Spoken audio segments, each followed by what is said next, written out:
Hello, good morning बच्चों।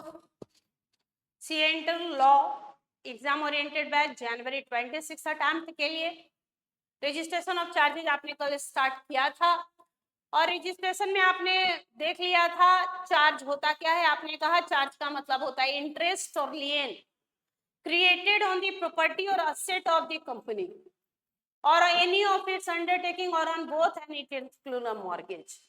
आपने कहा कि ये राइट है, right of a creditor on the asset of the company.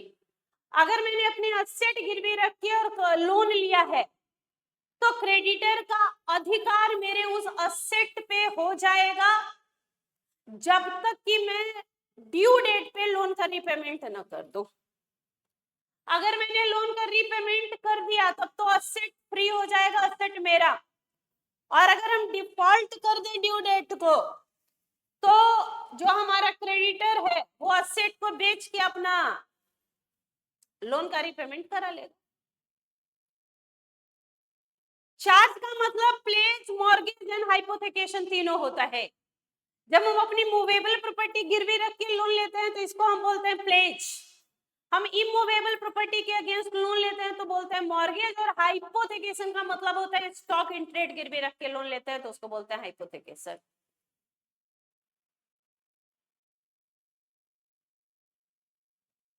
Pledge में तो हमें एसेट देना पड़ता है, मॉर्गेज में टाइटल डीड देते हैं और हाइपोथेकेशन में हमारे पास ही एसेट होता है। फिर आपने कहा कि चार्ज दो तरीके का हो सकता है, fix charge, floating charge. Fix charge एक लीगल चार्ज था जहां दो तरीके के कॉन्ट्रैक्ट बनते हैं, एक लोन एग्रीमेंट, एक चार्ज क्रिएशन का। Fix charge holder secured creditor होता है। Once a fix charge is always a fix charge. Fix charge को हमेशा प्रायोरिटी है ओवर फ्लोटिंग चार्ज। और फिक्स चार्ज में हम आइडेंटिफाई करते हैं एसेट कि भैया अपना ये एसेट आपके पास गिरवी रख रहे हैं। फ्लोटिंग में ऐसा नहीं होता, फ्लोटिंग में एसेट तो फ्लोटिंग है, फ्लक्चुएटिंग नेचर का है।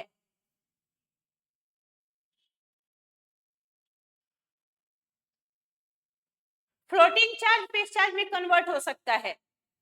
फ्लोटिंग चार्ज में कोई आइडेंटिफाइबल एसेट नहीं। आपने कहा कि अगर कल कोई कंटीजेंसी हुई और मैं आपको ड्यू डेट को लोन का रीपेमेंट ना कर पाऊं तो उस दिन जो भी एसेट मेरे पास अवेलेबल होगा वो मैं आपको दूंगा।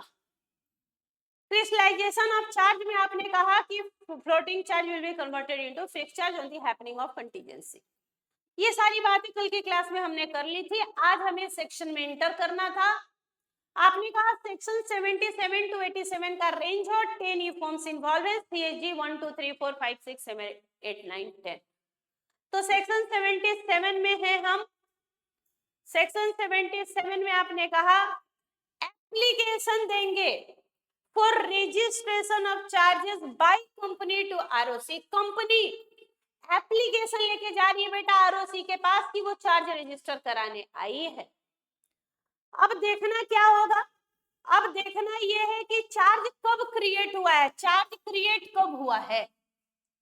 अगर चार्ज क्रिएट हुआ है ऑन और आफ्टर 2 नवंबर 2018, अगर चार्ज क्रिएट हुआ है 2 नवंबर 18 या उसके बाद, ऑन और आफ्टर 2 नवंबर 18 या उसके बाद अगर चार्ज क्रिएट हुआ है तो चार्ज को आपको रजिस्टर कराना होगा 30 दिन के अंदर by depositing the form CHG1 और CHG9। अगर डिवेंचर होल्डर को आपने लोन लिया और उनको डिवेंचर इशू किया जिसके बदले आपने कहा कि भैया आपको मैंने डिवेंचर दे दिया, अगर कल मैं आपको डिवेंचर का ना पेमेंट कर पाऊं, रिडीम ना कर पाऊं तो मेरा ये एसेट आपका हो जाएगा। इसलिए डिवेंचर होल्डर सिक्योर्ड क्रेडिटर था। तो फॉर डिवेंचर अगर आपने चार्ज क्रिएट हुआ है तो उसको बोलते हैं CHG9 फॉर्म लेके जाइए, और अदर डिवेंचर है तो CHG1। अकॉर्डिंगली आपको फॉर्म लेके जाना होगा रजिस्ट्रार के पास CHG1 और CHG9। जिस दिन चार्ज क्रिएट हुआ वहां से 30 दिन के अंदर 30 डेज में रजिस्टर कराइए। If fails to register in first 30 days, जिस दिन चार्ज क्रिएट हुआ वहां से 30 दिन के अंदर आप चार्ज रजिस्टर नहीं करा पाए, तो आपको नेक्स्ट 30 डेज मिलेगा कि भैया नेक्स्ट 30 डेज में एडिशनल फी पेमेंट करके और चार्ज रजिस्टर करा लो। If fails to register in first 30 days, register in next 30 days, अगर पहले 30 दिन में चार्ज रजिस्टर नहीं हो पाया तो आपको फिर से 30 दिन का समय है, नेक्स्ट 30 डेज में एडिशनल फी देके और चार्ज रजिस्टर करा लो। 30 दिन में नॉर्मल फी, 30 दिन एडिशनल फी, तो टोटल 60 दिन मिल गए क्रिएशन से, वहां से 60 दिन के अंदर एडिशनल फी देके करा लो रजिस्टर। ये भी नहीं हो पाया, इफ फेल्स, तो फिर आपको समय दिया जाएगा 60 दिन का, और अब 60 दिन में एड वैलोरम फी देके एज पर वैल्यू, जितना ज्यादा वैल्यू का चार्ज क्रिएट किया उतना ज्यादा फी देना पड़ेगा रजिस्ट्रार के पास और चार्ज रजिस्टर करा। तो आपको कितने दिन मिले? 30 दिन, 30 दिन, 60 दिन। फर्स्ट 30 डेज नॉर्मल फी, नेक्स्ट 30 डेज एडिशनल फी, नेक्स्ट 60 डेज एड वैलोरम फी देके और चार्ज को रजिस्टर करा लीजिए। फॉर्म लेके जाइए CHG 1 और CHG 9। बट व्हाट अबाउट कि चार्ज क्रिएट हुआ है 2 नवंबर 18 से पहले, तो एक बार ये प्रोविजन आप जस्ट रीड करें, हम समझाते हैं। ये तो हुआ जब चार्ज क्रिएट हुआ है 2 नवंबर 18 या उसके बाद, तब तो ये आपको मिलेगा 30 दिन, 30 दिन, 60 दिन। 30 दिन नॉर्मल फी, नेक्स्ट 30 डेज एडिशनल फी, नेक्स्ट 60 डेज एड वैलोरम फी। लेकिन अगर चार्ज क्रिएट हुआ है 2 नवंबर 18 से पहले, तो क्या प्रोविजन था बेटा? तो क्या प्रोविजन था?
CHG 9 in case of debenture yes, और CHG 1 in case of other। आगे बढ़े। क्या बोला बेटा? अगर चार्ज क्रिएट हुआ है बिफोर 2 नवंबर 18 तो क्या प्रोविजन था?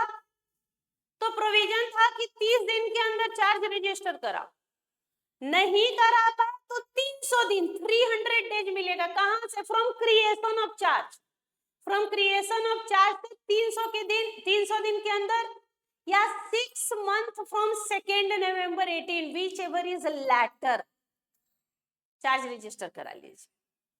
क्या प्रोविजन था?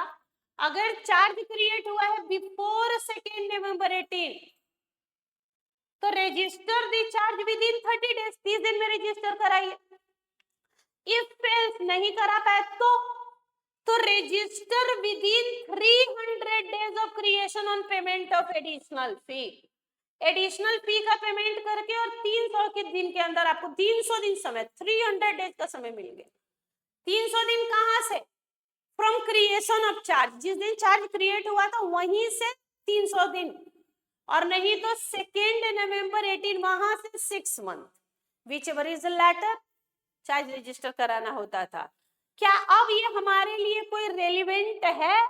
क्या ये प्रोविजन बिफोर 2 नवंबर 18 हमारे लिए कोई रेलिवेंसी रखता है? बोल रहे नहीं, now it is irrelevant provision, अब तो ये बेकार हो गया।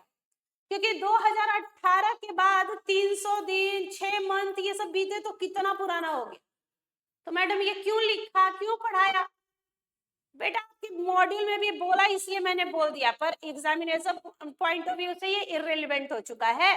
अब आपको सिर्फ यही याद रखना है कि अगर चार्ज क्रिएट हुआ है 2 नवंबर ऑनवर्ड, तो अगर चार्ज क्रिएट हुआ है 2 नवंबर 2018 या उसके बाद, तो चार्ज कैसे रजिस्टर कराना है, याद हो गया आपको? बोलो। कंपनी जो है जिस दिन चार्ज क्रिएट हुआ वहां से 30 डेज के अंदर कौन सा फॉर्म लेके जाएगी? CHG1 और CHG9। CHG9 for debenture holder और CHG1 for other than debenture. First 30 days के अंदर नॉर्मल फी देके और कंपनी चार्ज रजिस्टर करा ले। अगर कंपनी ऐसा नहीं कर पाई, इफ फेल्स, अगर कंपनी ऐसा नहीं कर पाई तो भैया 30 दिन का आपको टाइम दिया जाएगा। नेक्स्ट 30 डेज में एडिशनल फी देके और चार्ज रजिस्टर करा लीजिए। 30 दिन बीत गए, नॉर्मल फी देके चार्ज रजिस्टर नहीं कराया, नेक्स्ट 30 डेज बीत गए, एडिशनल फी देके भी चार्ज रजिस्टर नहीं कराया, तो फिर आपको समय मिलेगा 60 डेज। नेक्स्ट 60 डेज में एड वैलोरम फी देके और चार्ज को रजिस्टर करा लीजिए। तो टोटल समय कितना हो गया? 30 दिन 30 दिन 60 दिन।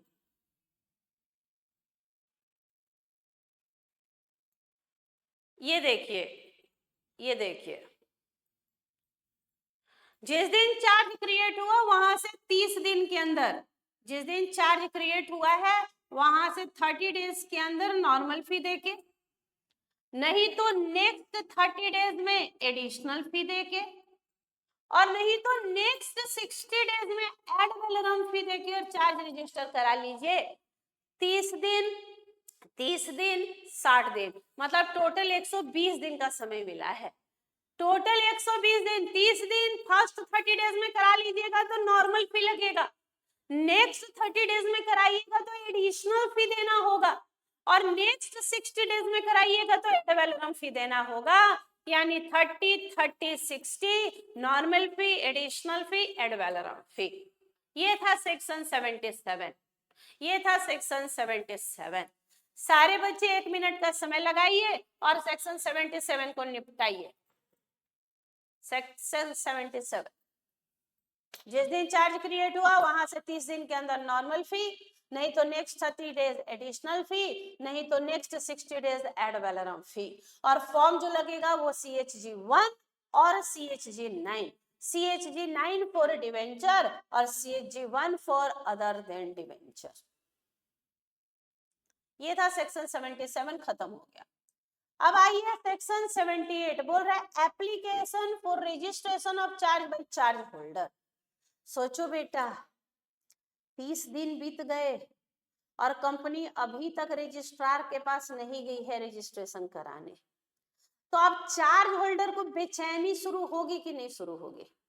अब चार्ज होल्डर हमारा बेचैन होगा, क्योंकि अगर चार्ज रजिस्टर नहीं हुआ तो चार्ज वॉइड हो जाएगा और चार्ज होल्डर अनसिक्योर्ड क्रेडिटर हो जाएगा। तो सोचो, पहले तो 30 दिन वो इंतजार कर रहा था कि कंपनी जाएगी चार्ज रजिस्टर कराएगी, लेकिन अगर 30 दिन बीत गए और कंपनी नहीं गई ROC के पास, तो चार्ज होल्डर बेचैन होगा कि नहीं होगा? बोलो, तुम ही बोलो कि अगर 30 दिन बीत गए और कंपनी नहीं गई चार्ज रजिस्टर कराने, तो चार्ज होल्डर को बेचैन होगा, चार्ज होल्डर बेचैन होगा कि नहीं होगा? तुम ही बोलो, हाँ या नहीं बोलो कि अब चार्ज होल्डर को बेचैनी होगा कि नहीं। क्योंकि अगर चार्ज रजिस्टर नहीं हुआ तो पहला चार्ज वॉइड हो जाएगा, चार्ज होल्डर अनसिक्योर्ड क्रेडिटर हो जाएगा, लोन का एग्रीमेंट तो वैलिड रहेगा।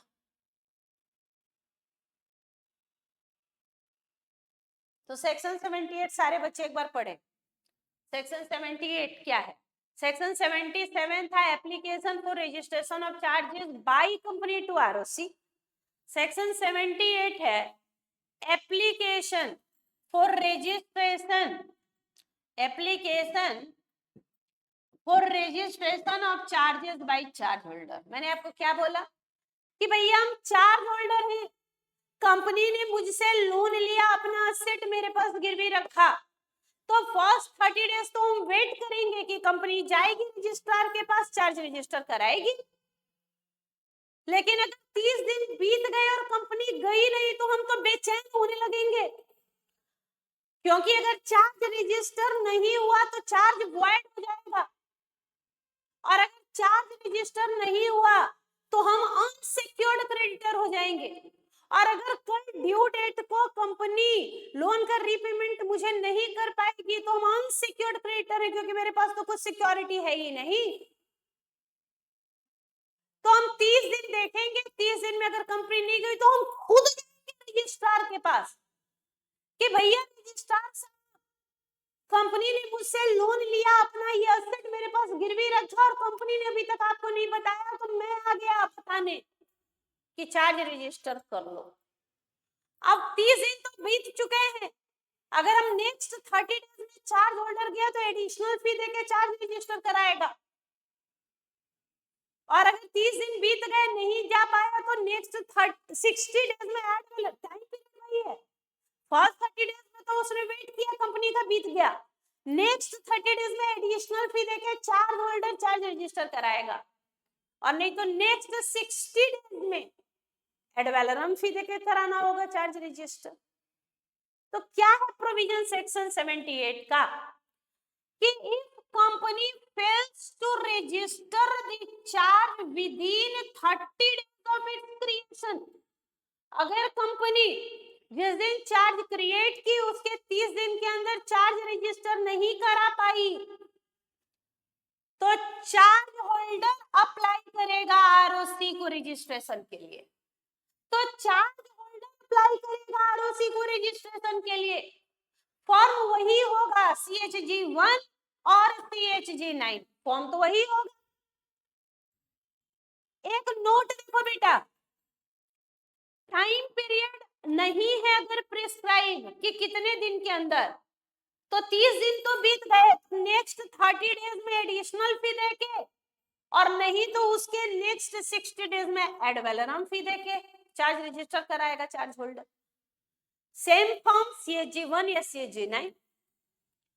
अब सोचो जरा कि ICICI बैंक चला गया आरओसी के पास कि भाई टॉपर्स क्लासेस प्राइवेट लिमिटेड ने हमसे लोन लिया, अपना U86 बिल्डिंग हमारे पास गिरवी रखा है, और ये बात अभी तक आपको 30 डेज बीत गए, टॉपर्स ने नहीं बताया, तो मैं खुद आ गया।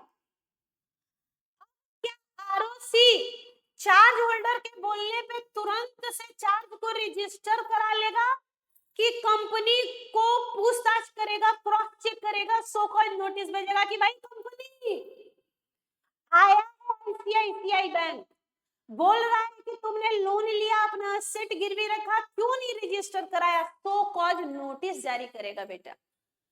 चार्ज होल्डर के बोलने पे रजिस्ट्रार इमीडिएटली चार्ज रजिस्टर नहीं कराएगा, वो क्रॉस चेक करेगा कंपनी से कि भैया चार्ज होल्डर आया है, बोल रहा है कि तुमने लोन लिया, अपना एसेट गिरवी रखा, क्या बोल रहा है ये, सो कॉल्ड नोटिस भेजेगा।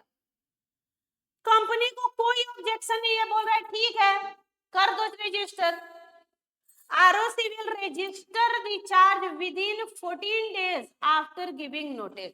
जिस दिन नोटिस भेजवाया वहां से 14 दिन के अंदर कोई ऑब्जेक्शन नहीं आया, इसका मतलब है आप सहमत है कि आपने लोन लिया है, एसेट गिरवी रखा है और चार्ज रजिस्टर नहीं कराया, तो आरओसी रजिस्टर कर देगा चार्ज को 14 दिन के अंदर, विदिन 14 डेज, 14 दिन के अंदर, जिस दिन नोटिस भेजवाया वहां से 14 दिन के अंदर अगर कोई ऑब्जेक्शन नहीं आया तो।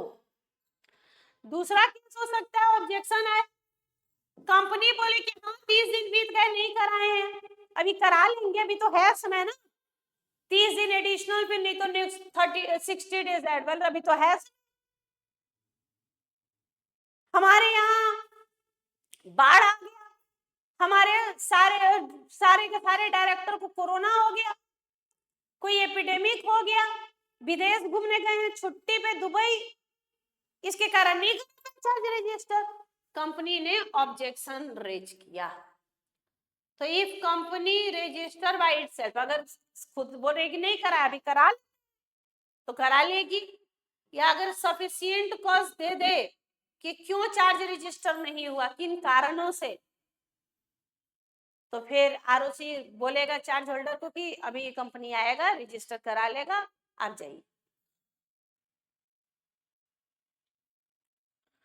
आरओसी सेटिस्फाई हो गया, ऑब्जेक्शन नहीं आया या आया, सेटिस्फाई हो गया, तो अकॉर्डिंगली वो एक सर्टिफिकेट इशू करेगा, CHG2 issue, CHG2 certificate of registration. रेज नहीं आया, ऑब्जेक्शन कुछ नहीं हुआ, तो चार्ज होल्डर को यार उसने कहा कि करा लूंगा, तो फिर जब करा लेगा तो कंपनी को CHG2 इशू कर देगा, एज द केस में भी। और अगर चार्ज रजिस्टर नहीं हुआ तो उसके क्या होंगे परिणाम, very very important for 4 to 4 marks, 4 to 5 marks के लिए very very very very important question, consequences of non register. अगर चार्ज रजिस्टर नहीं हुआ तो परिणाम बताइए, एक बार आप खुद परिणाम पढ़िए फिर हम समझाएं।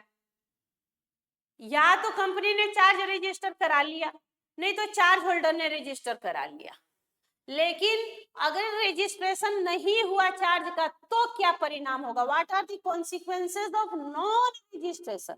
अगर चार्ज रजिस्टर नहीं हुआ तो क्या होंगे परिणाम, आप एक बार खुद से रीड करें फिर हम समझाएंगे एक बार।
सॉरी,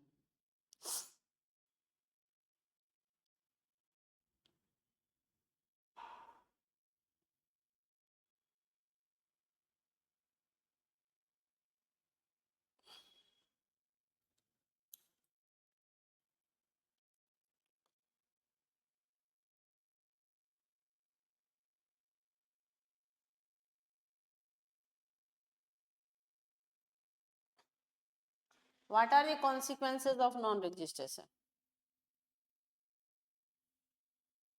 परिणाम बताओ, कॉन्सिक्वेंसेस।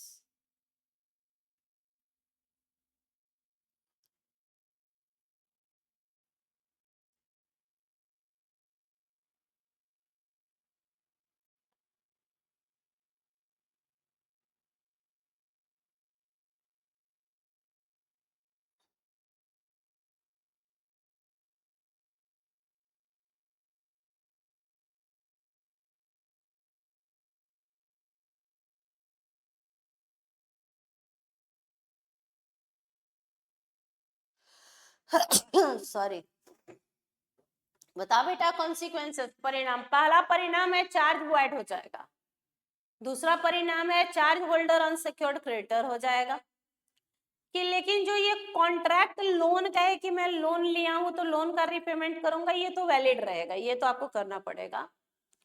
और चौथा पेनल्टी लगेगी, कंपनी को 5 लाख और ऑफिसर्स को 50,000, प्लस अगर ऑफिसर्स ने जानबूझ के चार्ज रजिस्टर नहीं कराया तो भैया फ्रॉड का केस होगा। अगर आपने फॉल्स या इनकरेक्ट इंफॉर्मेशन दिया है या जानबूझ के मटेरियल फैक्ट को छुपाया है तो इसको क्या बोलते हैं, फ्रॉड। और फ्रॉड का मतलब सेक्शन 447 फॉर फ्रॉड, तो सजा होगी, बरोबर होगी।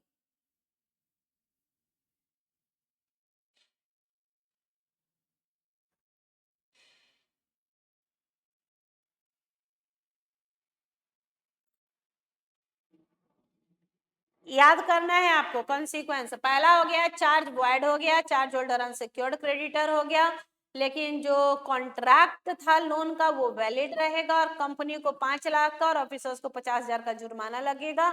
और अगर ऑफिसर ने सब ये सब जानबूझ के सोची समझी साजिश की है तो उसको फ्रॉड का केस बनेगा 447 फॉर फ्रॉड।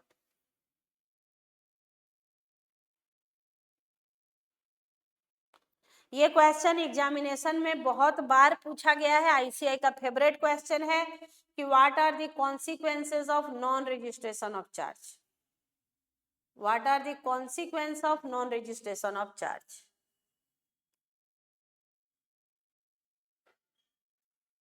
परिणाम बताइए।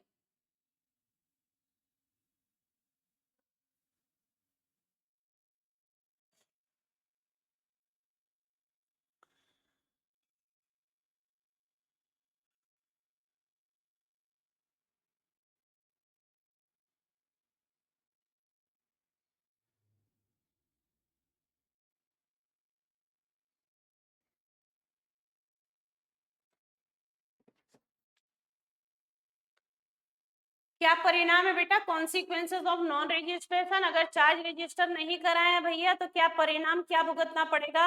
What is the consequence? पहला, charge will become void. Charge क्या हो जाएगा बेटा? वॉइड हो जाएगा।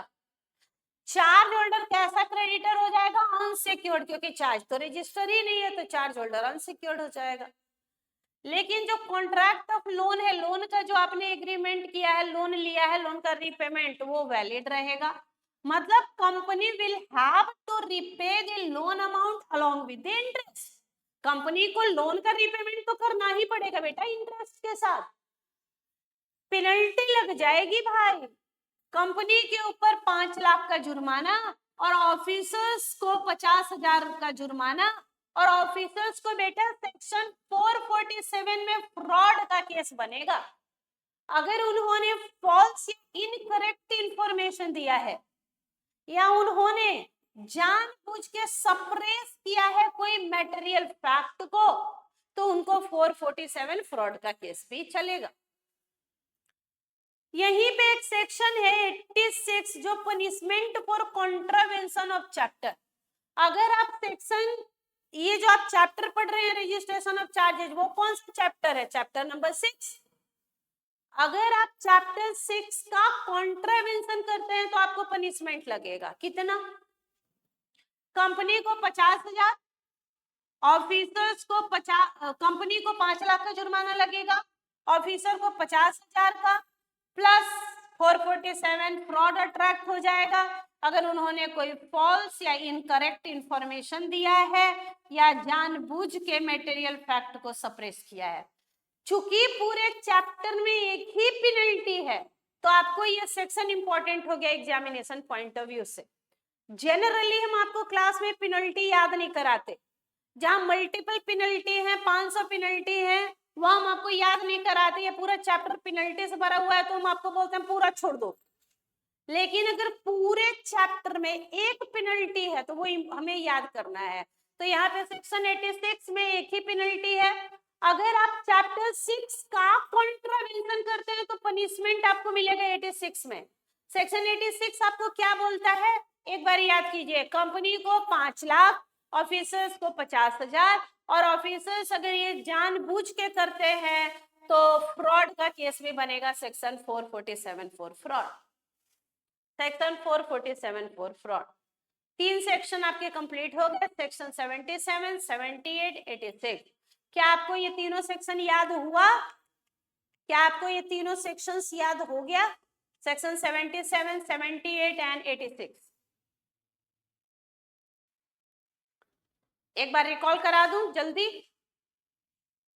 सेक्शन 77 ने आपसे कहा कि अगर आपने चार्ज क्रिएट किया है 2 नवंबर 2018 या उसके बाद, अगर चार्ज क्रिएट हुआ है ऑन और आफ्टर 2 नवंबर 18, तो 30 दिन के अंदर कंपनी ये चार्ज रजिस्टर कराए बाय सबमिटिंग फॉर्म CHG 1 और CHG 9। CHG 9 for debenture and CHG 1 for other than debenture.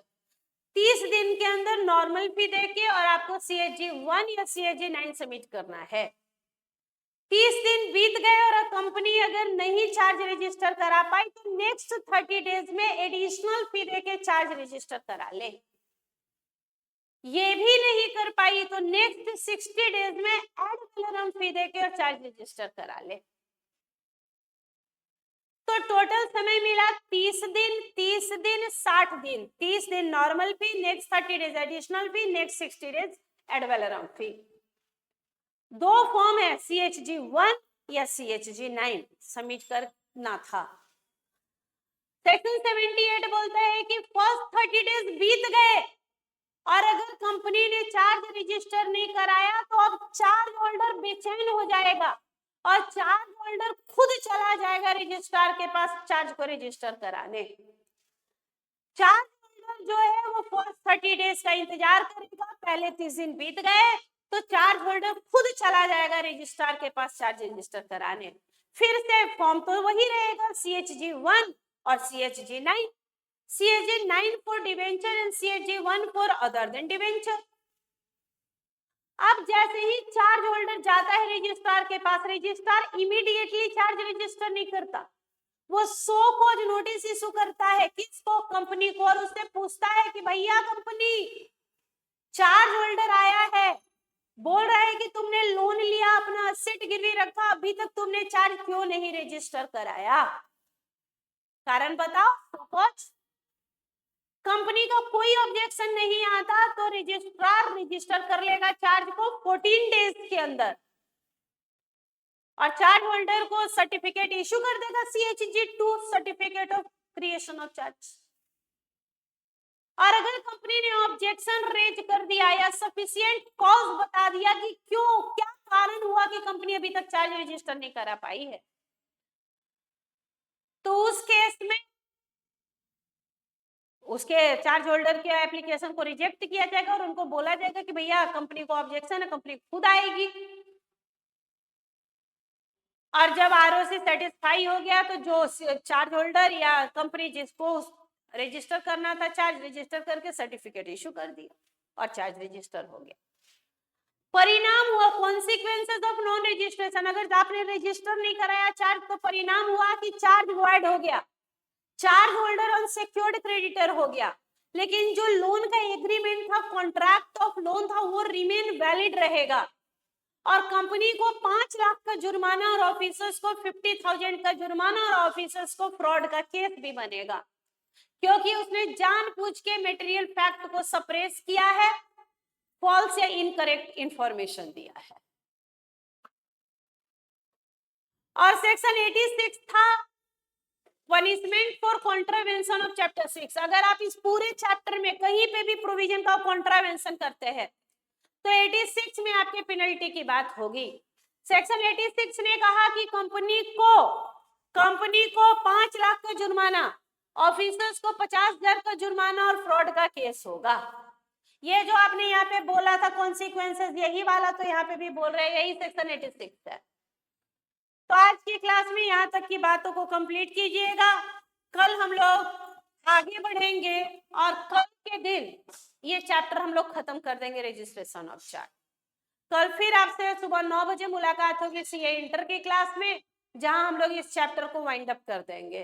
तो चलिए, तब तक पढ़ते रहिए, बनते रहिए, हर दिन जितना जितना जितना आपका पोर्शन कंप्लीट होता है उतना पोर्शन उसी दिन कंप्लीट कर देना आपका मकसद होगा, तो ही आपका सिलेबस कंप्लीट हो पाएगा या रिवीजन हो पाएगा। और जो बच्चे आज पहली बार क्लास देख रहे हैं, कल के बाद आज मतलब कल आपका रिजल्ट आया और आपका नहीं हुआ और क्लास देख रहे हैं, तो YouTube पे टॉपर्स के ऐप में आप YouTube पे जाइए और आपको सेकेंड मॉड्यूल का मैनेजमेंट एडमिनिस्ट्रेशन हो गया, ऑडिटर हो गया, अकाउंट्स हो गया, डिविडेंड हो गया, कंपनी इनकॉर्पोरेटेड आउटसाइड इंडिया हो गया, डिपॉजिट हो गया, ये सब चैप्टर हो गया है। और अगर आप पूरा लेक्चर लेना चाहते हैं PDF नोट्स के साथ तो सिर्फ 500 रुपीज में आपको जनवरी अटेम्प्ट के लिए अवेलेबल हो जाएगा टॉपर्स के ऐप में। तो कल फिर आपसे मुलाकात होगी। 9 बजे, और सिर्फ 500 रुपीज में आप पूरा लॉ रिवाइज कर पा रहे हैं। तो अवेल कीजिए बेनिफिट को और लॉ रिवाइज कीजिए और सी इंटर पास कीजिए जनवरी अटेम्प्ट में। तो चलिए कल फिर आपसे मुलाकात होगी 9 बजे। Thank you very much. स्वस्थ रहें, व्यस्त रहें, मस्त रहें, लगे रहें।